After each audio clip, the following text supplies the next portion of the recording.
Hello everyone. 'పరిణయం' episode 3కి స్వాగతం.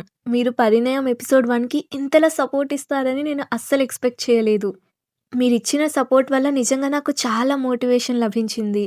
ఇకపై కూడా మీరు నన్ను ఇలాగే సపోర్ట్ చేస్తారు అని ఆశిస్తున్నాను. ఇక పదండి స్టోరీలోకి వెళ్ళిపోదాం. నిశ్శబ్దంగా ఉన్న వాతావరణంలో ఏం చేయాలో తోచక బోర్ కొడుతూ ఉంటే ఫోన్ అందుకుంది. తన పెళ్ళికొడుకు కుటుంబం మధ్యలో జరిగింది.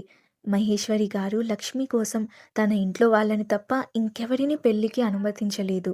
ఇంట్లోని వాళ్ళకి తప్ప ఇంకెవరికి పెళ్లి కూతురు ఎలా ఉంటుందో తెలీదు. ఎందుకిలా అని మీడియా, తెలిసిన వాళ్ళు అడిగితే సెక్యూరిటీ రీజన్స్, తన కుటుంబానికి ఎక్కువ శత్రువులు ఉన్నారని బయటికి చెప్పట్లేదు అన్నారు. Flash back. లక్ష్మి: కానీ నా పెళ్లి గురించి మా ఫ్యామిలీకి తెలియకూడదు. తన కోసమే నేను ఇదంతా చేశానంటే మా నాన్న తన ప్రాణాలైనా వదులుతాడేమో గానీ నన్ను మాత్రం మీ ఇంట్లో విడవడు. మహేశ్వరి: సరే, నువ్వు అడిగినట్లే జరుగుతుంది. Flash back ends. పెళ్లి ఫొటోస్ చూడటం మొదలుపెట్టింది లక్ష్మి, ముఖ్యంగా వేద్ని. పెళ్లికి కొన్ని గంటల ముందు. వేద్: ఏంటిది?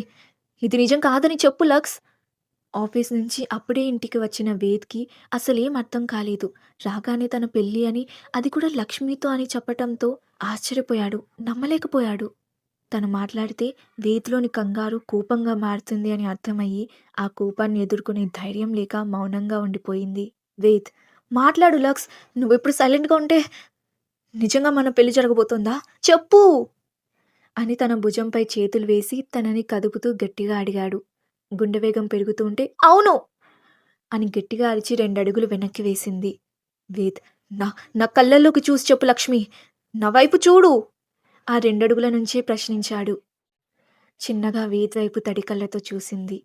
12 నెలల క్రితం పల్లెటూరు నుంచి పట్నానికి వచ్చి అయోమయంగా ఎటు వెళ్ళాలో తెలియక, ఎటువంటి గమ్యం లేక అవే తడి కళ్ళతో చూడగా తనకి భరోసాగా నిలబడ్డాడు వేద్. Flash back. వేద్: నాకు నువ్వు నచ్చావు. ఆ మాటకి అయోమయంగా కాస్త ఆశ్చర్యపోతూ చూసింది. వేద్: పల్లెటూరు నుంచి సిటీకి ఒంటరిగా వచ్చి నీ ఫ్యామిలీ కోసం వర్క్ చేస్తున్నావు. నీలోని పట్టుదల, ఆత్మవిశ్వాసం చూస్తుంటే నాకు మా అమ్మ గుర్తొస్తోంది. ఆవిడ కూడా నీలాగే. దానికి చిన్నగా స్మైల్ ఇస్తూ థ్యాంక్ యూ సార్ అని బదులిచ్చింది లక్ష్మి. వేద్: సార్ కాదు, వేద్. వేద్ అని పిలువు. ఫ్రెండ్స్ అంటూ చెయ్యి ముందుకు చాచాడు. 2 అడుగుల దూరంలో ఉన్న అతనికి 2 అడుగులు వేసి దగ్గరికి వచ్చింది లక్ష్మి. నవ్వుతూ చెయ్యందుకుంది. Flash back ends. వేద్: అమ్మ నేను ఫోర్స్ చేసిందా? చెప్పు. నేను అమ్మతో మాట్లాడతాను. లేక ఇంకేదైనా రీజన్ ఉందా? మహేశ్వరి: తనని ఎవరూ బలవంత పెట్టలేదు. వేద్: నా లైఫ్‌లోని ఇంపార్టెంట్ విషయం ఇది. నా డెసిషన్ ఏంటో తెలుసుకోకుండా నువ్వెలా డెసిషన్ తీసుకున్నావమ్మా? మహేశ్వరి: నేనేం చేసినా నీ మంచి కోసమే చేస్తాను వేద్. వేద్: అమ్మా! మహేశ్వరి: ఇంకేం చెప్పకు వేద్. నేను నిర్ణయించుకున్నాక ఆ నారాయణుడు కూడా నన్ను ఆపలేడు. టైం అవుతోంది, రెడీ అవ్వు అని సీరియస్‌గా చెప్పి అక్కడి నుంచి వెళ్ళిపోయారు. సైలెంట్‌గా నిలబడి జరుగుతుందంతా ప్రాసెస్ చేసుకుంటూ నమ్మక ద్రోహం చేశావు. జీవితంలో మర్చిపోలేనంత ద్రోహం చేశావు. నేను నిన్ను నా బెస్ట్ ఫ్రెండ్‌లా ట్రీట్ చేశాను. కానీ నువ్వు నన్ను మానసికంగా చంపేశావు. ఎందుకు? ఎందుకు చేశావు? డబ్బు కోసమా? నీ ఫ్యామిలీ కోసమా? కావాలంటే చెప్పు. నేను నా మొత్తం ఆస్తిని రాసిస్తాను. ప్లీజ్ లక్ష్మి. లక్ష్మి: మీరిలా మాట్లాడకండి. నా చేతుల్లో ఏం లేదు. వేద్: నువ్వు ఒప్పుకోకపోతే అమ్మ ఈ పెళ్ళికి ఎందుకు సిద్ధం చేస్తుంది? ఏం చెప్పాలో అర్థం కాలేదు తనకి. అటు నిజం చెప్పలేదు, ఇటు చెప్పటానికి ఎటువంటి అబద్ధమూ లేదు. తన మౌనంలో సమాధానం దొరికినట్లుగా అర్థమైంది. నా ఆస్తి కోసం ఇదంతా చేశావు కదా? నీకు ఈ కోరిక మధ్యలో వచ్చిందా? లేక మొదటి నుంచే పథకం వేసుకుని నా దగ్గరకొచ్చావా? ఈ మాటకి కూడా సమాధానం ఇవ్వకుండా తలదించుకున్న తనని చూసి ఛా! అసలు నువ్వు నా జీవితంలోకి రాకుండా ఉండాల్సింది అని చెప్పి రూమ్‌లోకి వెళ్ళిపోయాడు వేద్. ఇంకొక ఫ్లాష్ బ్యాక్. వేద్: నువ్వు నా జీవితంలోకి రావడం నా వరం Lakshmi. Flash back ends. Present. ఫ్రెండ్స్‌గా మొదలైన బంధం ఇలా మారుతుంది అని అస్సలు ఊహించలేదు తను. నన్ను క్షమించండి వేద్ గారు. మీ మనసుని గాయపరుస్తున్నానని నాకు తెలుసు. అలా ఆలోచనల్లో మునిగిపోయిన తను టైం ఎంతో చూడగా అప్పటికే గంట గడిచింది. దాంతో కార్ విండోలో నుంచి బయటకు చూస్తూ ఏంటన్నా ఈ పాటికి సిటీ బార్డర్ దగ్గరికి వచ్చేసుండాలి కదా? డ్రైవర్: అది అమ్మా, మామూలుగా వెళ్ళే దారిలో ఏదో మరమ్మతు చేస్తున్నారు. అందుకే ఇంకో దారిలో వెళ్తున్నాను. ఈ దారిలో సిటీకి వెళ్ళడానికి కాస్త ఆలస్యం అవుతుందమ్మా. లక్ష్మి: అవునా? నేను నిన్ననే ఊరికి వచ్చాను. కానీ నేనేం చూడలేదే. డ్రైవర్: ఆహ్, అది ఈరోజే పని మొదలుపెట్టారమ్మా. లక్ష్మి: అవునా? సరే అయితే నేను అత్తమ్మకి కాల్ చేసి లేట్ అవుతుంది అని చెప్తాను. డ్రైవర్: నేను చెప్పానమ్మా. తడబడుతూ చెప్పాడు. లక్ష్మి: అవునా? అయితే సరే అంటూ ఫోన్ వైపు చూడగా అప్పుడే మహేశ్వరీదేవి కాల్ చేస్తూ ఉండటం చూసి ఫోన్ లిఫ్ట్ చేసింది. మహేశ్వరి: ఎక్కడి దాకా వచ్చావమ్మా? ఇంకా సిటీ బార్డర్ దగ్గరికి కూడా రాలేదత్తమ్మా. ఇంకా సేపు పడుతుంది. మహేశ్వరి: అవునా? ఇంకాస్త ముందు బయలుదేరి ఉండవచ్చు కదమ్మా. బాగా రాత్రైపోయిందిగా.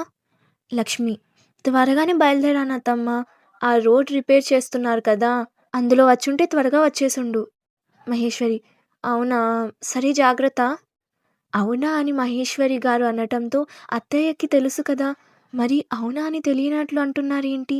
అని అనుకుంటూ, మీకు తెలుసు కదా అత్తమ్మా అని అనేలోపు సడన్‌గా కారాగింది. దాంతో ఉలిక్కిపడ్డ లక్ష్మి ముందుకు చూసిన మరుక్షణమే ఎవరో తన తలపైన గట్టిగా కొట్టారు.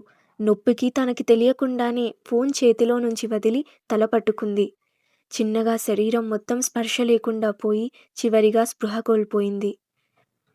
సడన్‌గా మాట్లాడటం ఆపేసి ఆ తర్వాత అరుపు వినిపించటంతో లక్ష్మి, లక్ష్మి ఏమైందమ్మా? లక్ష్మి అంటూ ఉండగా ఫోన్ కట్ అయింది.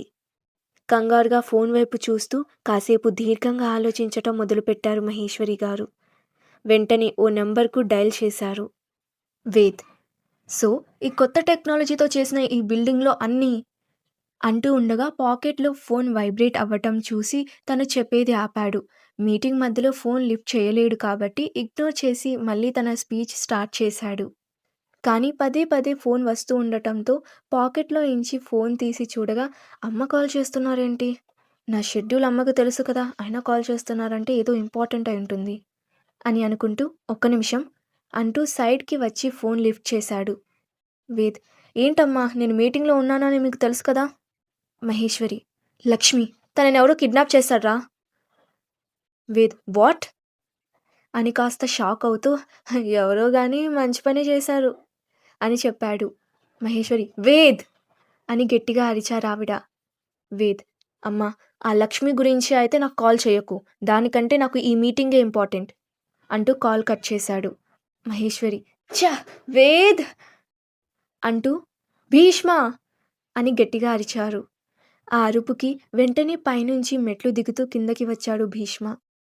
మహేశ్వరి: 10 నిమిషాల్లో లక్ష్మి ఎక్కడ ఉందో నాకు తెలియాలి అని గంభీరంగా పలికారావిడ.